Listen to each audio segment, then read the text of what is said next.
Hello everyone, Assalamu alaikum. This is Arifa Sultana.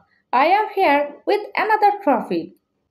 Today you are going to learn tense in a very easy and simple way.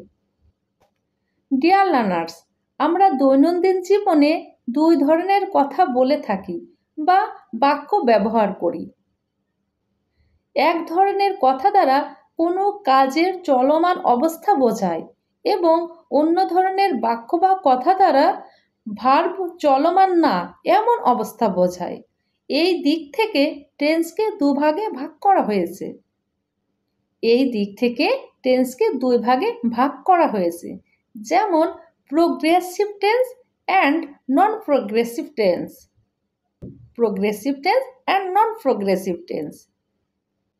Dear learners, যে tense দ্বারা কোনো কাজ চলমান বোঝানো হয় তাকে progressive tense বলে এবং যে টেন্স দ্বারা কোনো কাজ চলমান না, জাস্ট কাজটি সম্পূর্ণ হওয়া বোঝায় তাকে নন প্রোগ্রেসিভ টেন্স বলে। যে টেন্স দ্বারা কোনো কাজ চলমান না, জাস্ট কাজটি সম্পূর্ণ হওয়া বোঝায় তাকে নন প্রোগ্রেসিভ টেন্স বলে। নিচে প্রোগ্রেসিভ ও নন প্রোগ্রেসিভ টেন্সের পার্থক্য দেখানো হলো। ডিয়ার লার্নার্স, লক্ষ্য করো, প্রোগ্রেসিভ, নন প্রোগ্রেসিভ। চলমান, প্রোগ্রেসিভ হচ্ছে চলমান এবং ভার্বের সাথে আইএনজি। নন প্রোগ্রেসিভ চলমান না এবং আইএনজি ছাড়াই ভার্ব। ওকে ডিয়ার লার্নার্স, আমরা সবাই জানি কাল তিন প্রকার: বর্তমানকাল প্রেজেন্ট, অতীতকাল পাস্ট এবং ভবিষ্যৎকাল ফিউচার। ডিয়ার লার্নার্স, প্রথমে আমরা বর্তমানকালের প্রোগ্রেসিভ ও নন প্রোগ্রেসিভ টেন্স নিয়ে আলোচনা করব। ডিয়ার লার্নার্স, বর্তমানকালে কোনো কাজ চলিতেছে এরূপ বোঝালে তাকে progressive tense in present time বলে। যেমন সে ভাত খাইতেছে, হি ইজ ইটিং রাইস। সে যাইতেছে, হি ইজ গোয়িং। সে পড়িতেছে, হি ইজ রিডিং। সে লিখিতেছে, হি ইজ রাইটিং। সে হাসিতেছে, হি ইজ লাফিং। সে একটি গান গাইতেছে, he is singing a song. Dear learners, এই সেন্টেন্সগুলো দ্বারা কোনো কাজ চলমান এরূপ বোঝাচ্ছে। সে খাইতেছে, যাইতেছে, পড়িতেছে, লিখিতেছে, হাসিতেছে, এটসেট্রা। এখানে স্ট্রাকচারটি হলো subject plus am is are plus verb plus ING plus extension. Okay dear learners, আবার বর্তমানকালে কেউ যদি কোনো কাজ কিছু সময় ধরে করে, অর্থাৎ যদি এমন বোঝায় যে সে আধা ঘন্টা ধরে খাচ্ছে, সে 1 ঘন্টা যাবৎ যাচ্ছে, সে 2 ঘন্টা ধরে পড়িতেছে এরূপ বোঝায়, তাহলে এটাও প্রোগ্রেসিভ টেন্সের অন্তর্গত হবে।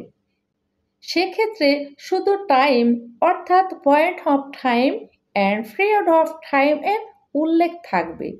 Dear learners, point of time বোঝালে সিন্স এবং পিরিয়ড অফ টাইম বোঝালে ফর ব্যবহৃত হবে। ডিয়ার লার্নার্স, এবার আমরা জেনে নেব পয়েন্ট অফ টাইম এবং পিরিয়ড অফ টাইম কাকে বলে। প্রথমে আসি point of time. Dear learners, যদি কাজটির শুরুর সময় উল্লেখ থাকে তখন তাকে পয়েন্ট অফ টাইম বলে। তখন সিন্স বসবে। যেমন সকাল থেকে, কাল থেকে, গত সপ্তাহ থেকে, গত বছর থেকে, 1971 সাল থেকে এরূপ বোঝালে সিন্স বসবে। For example, he is reading a book since afternoon. সে বিকাল থেকে বই পড়িতেছে। More example, It is raining since morning. It is raining since morning. সকাল থেকে বৃষ্টি হচ্ছে। সকাল থেকে বৃষ্টি হচ্ছে। ডিয়ার লার্নার্স, এখানে যেহেতু কাজটির শুরুর সময় উল্লেখ আছে তাই পয়েন্ট অফ টাইম অর্থাৎ সিন্স বসেছে। এরপর আসি পিরিয়ড অফ টাইম। যদি কাজটির শুরুর সময় উল্লেখ না থাকে এবং কিছু সময় ধরে চলছে এরও বোঝায় তাকে পিরিয়ড অফ টাইম বলে। তাকে পিরিয়ড অফ টাইম বলে। তখন ডিয়ার লার্নার্স তখন ফর বসে। For example, he is eating rice for half an hour. For half an hour, সে আধা ঘন্টা যাবৎ ভাত খাইতেছে। সে আধা ঘন্টা যাবৎ ভাত খাইতেছে। He is writing for an hour. He is writing for an hour, সে 1 ঘন্টা ধরে লিখিতেছে। ডিয়ার লার্নার্স, এই সেন্টেন্সে পিরিয়ড অফ টাইমের উল্লেখ আছে, সুতরাং ফর বসেছে। ওকে ডিয়ার লার্নার্স, এবার আমরা এই সেন্টেন্সগুলোকে আরেকভাবেও লিখতে পারি।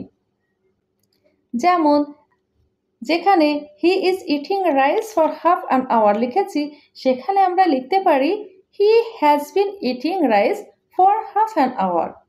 এখানে হি ইজ ইটিং রাইসের এখানে আমরা হি হ্যাজ বিন বসিয়েও সেন্টেন্স তৈরি করতে পারি।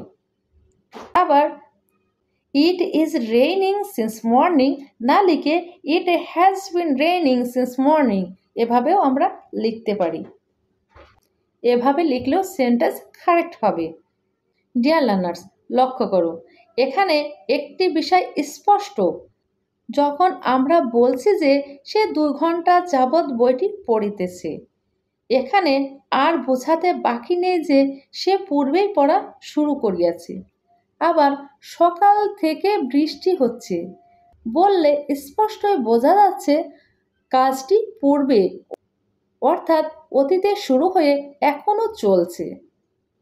ডিয়ার লার্নার্স, এখানে স্ট্রাকচারটি হলো সাবজেক্ট প্লাস হ্যাভ বিন বা has been plus verb plus ING plus extension. Subject plus have been বা has been plus verb plus ING plus extension. Okay, এবার আসি নন প্রোগ্রেসিভ। ডিয়ার লার্নার্স, আবার বর্তমানকালে কোনো কাজ সাধারণভাবে সম্পন্ন হওয়া বোঝালে নন প্রোগ্রেসিভ ইন প্রেজেন্ট টাইম বলে। নন প্রোগ্রেসিভ ইন প্রেজেন্ট টাইম বলে।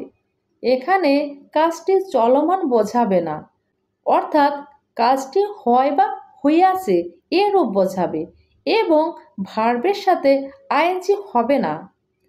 ফর এক্সাম্পল, সে ভাত খায়, হি ইটস রাইস। সে ভাত খায়, হি ইটস রাইস। সে বই পড়ে, হি রিডস এ বুক। সে বই পড়ে, he reads a book.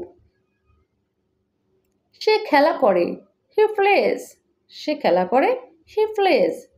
Deer learners, এখানে সাধারণভাবে কোনো কাজ করা বোঝাচ্ছে এবং চলমান কিছু বোঝাচ্ছে না। স্ট্রাকচারটি হবে সাবজেক্ট প্লাস মূল verb plus extension. Subject plus মূল verb plus extension. Okay dear learners, আবার বর্তমানকালে কোনো কাজ হইয়াছে এরূপ বোঝালেও non progressive in present tense হবে। এখানেও ভার্বের সাথে আইএনজি হবে না, তবে V3 হবে। V3 অর্থাৎ ভার্বের past participle. Dear learners, for example, সে ভাত খাইয়াছে। সে ভাত খাইয়াছে, he has eaten rice. He has eaten rice. এখানে ইটেন হচ্ছে ইটেন পাস্ট পার্টিসিপল। ওকে, সে বইটি পড়িয়াছে, he has read the book. He has read the book. তারপর সে একটি চিঠি লিখিয়াছে। সে একটি চিঠি লিখিয়াছে, he has written a letter. He has written a letter. Dear learners, এখানে স্ট্রাকচারটি হবে সাবজেক্ট প্লাস হ্যাভ বা has plus V3 plus extension. Okay dear learners, এবার আমরা পাস্ট টেন্স নিয়ে আলোচনা করব। অতীতকালে কোনো কাজ চলিতেছিল এরূপ বোঝালে তাকে progressive tense in first time বলে। তাকে progressive tense in first time বলে। এখানে ভি প্লাস আইএনজি হবে, অর্থাৎ ভার্ব প্লাস আইএনজি হবে। যেমন সে ভাত খাইতেছিল, সে ভাত খাইতেছিল। He was eating rice, he was eating rice. সে একটি বই পড়িতেছিল, হি was reading a book, he was reading a বুক। সে একটি চিঠি লিখিতেছিল, he was writing a letter, he was writing a letter. তারা খেলা দেখিতেছিল, they were watching the match, they were watching the match. Dear learners, এখানে প্রত্যেকটি সেন্টেন্স দ্বারা কাজটি চলমান বোঝাচ্ছে। প্রত্যেকটি সেন্টেন্স দ্বারা কাজটি চলমান বোঝাচ্ছে, সেজন্য ভার্বের সাথে আইএনজি যুক্ত হয়েছে এবং প্রত্যেকটি কাজই অতীতকালে হইতেছিল বা চলিতেছিল বোঝাচ্ছে, হইতেছিল বা চলিতেছিল বোঝাচ্ছে। এখানে স্ট্রাকচারটি হলো সাবজেক্ট প্লাস ওয়াজ বা were, verb plus ING plus extension.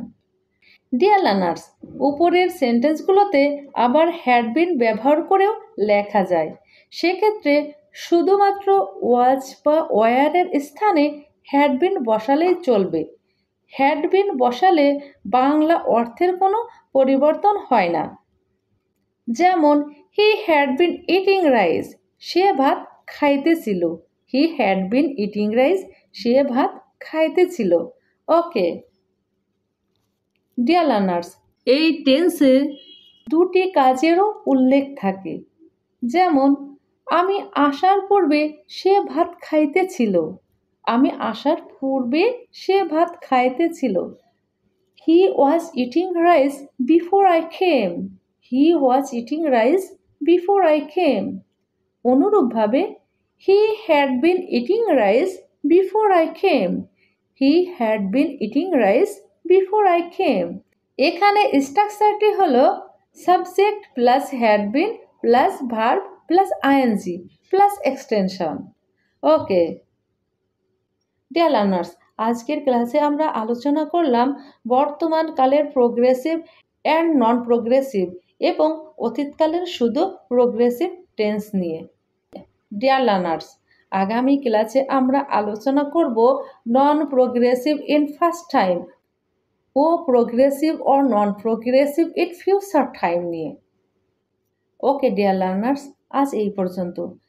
আজকের এই টপিকটি তোমরা বেশি বেশি করে প্র্যাকটিস করবে এবং আমরা নেক্সট ক্লাসে বাকি অংশটুকু নিয়ে আলোচনা করব। জেনে নেব পাস্ট অ্যান্ড ফিউচার টেন্সের বাকি অংশটুকু। ডিয়ার লার্নার্স, আজ এখানেই শেষ করছি। আজকের ক্লাসটি কেমন লেগেছে অবশ্যই কমেন্ট বক্সে লিখে জানাবে এবং তোমরা আমার ক্লাসে আজ যারা নতুন অবশ্যই চ্যানেলটিকে সাবস্ক্রাইব করে পাশে থাকবে। আর যারা অলরেডি সাবস্ক্রাইব করছো তাদেরকে জানাই অসংখ্য ধন্যবাদ। Thanks for watching my video.